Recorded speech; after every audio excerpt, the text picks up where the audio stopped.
Houston Real Estate Radio with Shannon Register on the 950.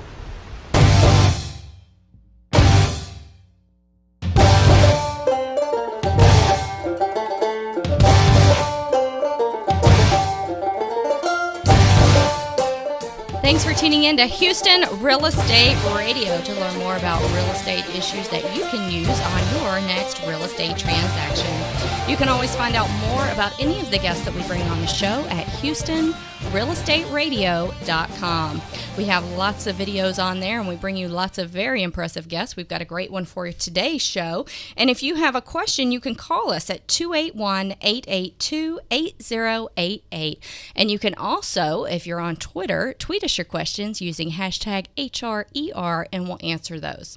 We've got a very special thing going on for you right now. When you call in your question and we use it on the air, we'll send you a copy of The Garageness Zone. Mm-hmm. This is a book by Bill West, and it's a great book for helping you to get your garage back in order, because we know that most people don't have an organized garage. So it's a really fun read, great book. James and I have a great show lined up for you today. We're very excited to have Ian Faria joining us. He has joined us on the show before. He always has lots of great information for our listeners. He is a director with Coates Rose Law Firm here in Houston and always brings us a lot of great information. So welcome back to the show. Thank you. Glad to be here. So today, we have so many topics to cover because there's just so much going on right now, so many things that affect homeowners.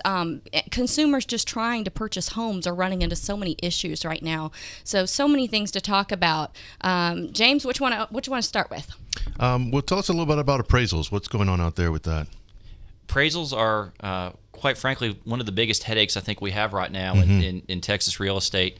I can tell you, for instance, I've had a number of clients that have been trying to either refinance or try and buy a new home, and they are getting appraisers to come out to their home that have no familiarity with their neighborhood.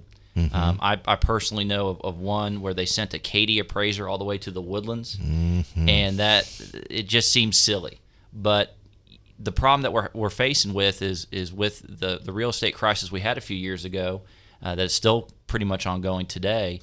The federal government's really clamped down on the requirements of what they're going to do to make sure that you can get the money to buy the house or refinance the house or do the remodeling project you want. And if it doesn't appraise correctly, they're not going to give you the money. What legal recourse does someone have if the house doesn't appraise? They still want the house, the seller still wants to sell it, but nobody wants to come up or come down on the price. Unfortunately, the options are fairly limited. Mm-hmm. Clearly, you can always try and renegotiate the price. Mm-hmm. You can always try and put more money down to bridge those gaps. I mean, those are things that you can do, but the problem is if you had that money, you probably would have already done it. Or if they were willing to come down on the price or take some other action, you would have already done it, but it's still an option. Right. Otherwise, one of the things that I've counseled some of my clients on and what has been successful sometimes not, is we'll go get a local appraiser. We'll go get somebody else that can come in, appraise the home for what it's really worth, and submit that to the bank and really pressure the bank as much as we can to show them that this is where the home really needs to be. Does that work? About 50-50. Okay. Not always. So not it's always. worth a try. But it's worth a try. Yeah. You have to recognize you're going to pay your own appraiser a certain amount of money.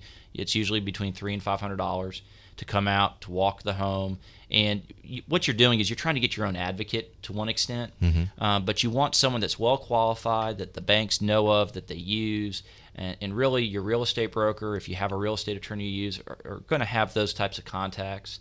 And quite frankly, whoever your banker is who's been working with you, they traditionally want to close your loan. They want you to become a customer. Oftentimes the real estate closings is really just an entrance point for those banks, because what they're trying to do is they want to get you to have a loan with them for the home. What they really want you to do is transfer your accounts there. They want you to become a checking account. They want you to sit your savings, CDs, whatever they can get you to do. So they have an interest in having you get that real estate transaction closed. Mm-hmm. What happens when you own the land and you're having a construction company build the house on the land that you already own and it doesn't appraise? Do you ever see that happen? Well, I have not, but we've talked about this a little bit, and I've heard about this. It's it's a little bit shocking to me because traditionally when you go to the bank, you're going to have to go there with plans and specifications. You're going to have to go there with an outline of what it's going to cost to build the home.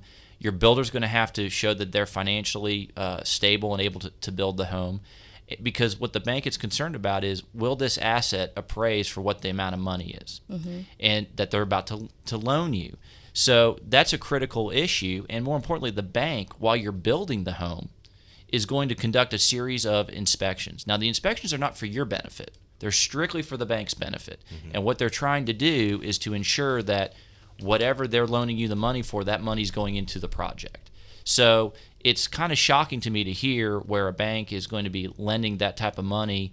We'll have pre-approved you, we'll have looked at the plans and specifications, we'll have walked through the budget with you, and because, again, they want to make sure that money's going into the home and that they're not making a bad loan. Right. So for them to have it not appraised for what the bank is lending, kind of out of the ordinary. It's not something I would really expect to see. But, again, that gets you to really what are your options. Again, you can try and somehow bridge that gap on what the appraisal is. But more often than not, I think what I'm going to tell my clients, and which I have told my clients, is we need to get our own appraiser out there and see if the bank will consider this. And hopefully this will meet the underwriting requirements and we can get to closing. That's a good strategy. Ian, we've seen a lot of issues going on with lending these days, and one of the most frustrating issues that I have seen for consumers and even for my realtors in the real estate firm is that the clients, let's say buyer clients, are able to get pre-approval letters, and they feel confident they're going to buy the house, and they go pick the property, they have it inspected, the sellers have taken the property off the market, everything's going smooth, and then a couple days, sometimes even one day before closing, they find out that there is some underwriting restriction that's going to keep them from closing. And there's no recourse. There's nothing they can do, and everything falls apart, and they don't get this house. Are you seeing a lot of that? I've seen a bit of it, not nearly as much as it sounds like that you're seeing, but it's not uncommon. And kind of the problem with it goes back to, again, the regulations and the really, I don't want to say anti-consumer, but very, very constricted lending requirements that exist, and underwriters are just not willing to take any chances. Yeah. And so the underwriters are taking a very, very hard look. And so when I have heard of this situation happen, traditionally it's with someone, a family that's really marginally meeting the requirements, and they can do all kinds of things to jeopardize their pre-qualification and their ability to close, and they may not even know it. Right. And so, those groups have got to be, not groups, but that, kind of area that have applied, gotten pre-approved, but really just kind of get there by the skin of their teeth, have to be especially careful with what they do and to make sure that they don't kind of rock the boat. And it's a hard thing to do because oftentimes they don't know. Right. To me, I find that these are your $80,000 to $175,000 buyers. Usually when you get up above the 175, over 200,000, they've got enough income, enough good credit that they can go buy a couch and it not affect anything, or, go buy Christmas presents and it not affect anything. But when you, on those $80,000 to $175,000 buyers, a lot of times they've pre-approved, like you said, by the skin of their teeth, and they just go buy a couple new items, even the refrigerator right before closing, and they've killed their deal. Yeah. That's very accurate. And the reason why is because at those margins, at those numbers, you have to, what you're dealing with is a group that everything they do is going to be scrutinized. Here's the thing that is hard for me, because the majority of my clients are sellers.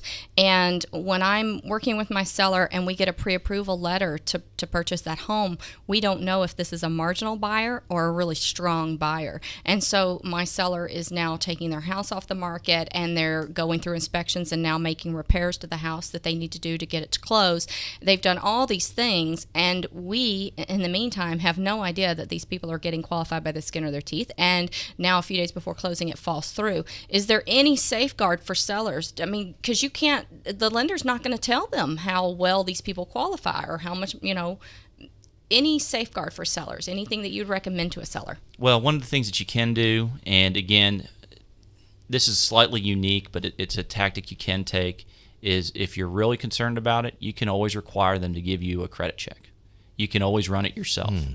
And that's available to you. Now, some people are not going to want to do it, and maybe that's a deal killer. However, if you as a seller are concerned about, does this person really can they meet the rigorous financial conditions required by underwriters to get them to complete this sale, one of the things that you can do is require that they provide you with an authorization to pull their credit. People do it daily to get a job. This does not have the negative connotation it had 10, 15 years ago. Today, it's almost kind of normal that you not only have to give up your financial information, but as well provide additional resources so that it can be verified of what you're saying is true. And I do see sometimes in the MLS where agents will have that you can use whatever lender you want, but you have to get pre-approved through our lender first. And so that's completely legitimate. You can request that. Absolutely. And a lot of times sellers are doing that for a variety of reasons. One is for what we just talked about. That way they can independently verify whether or not this purchaser is going to meet the requirements.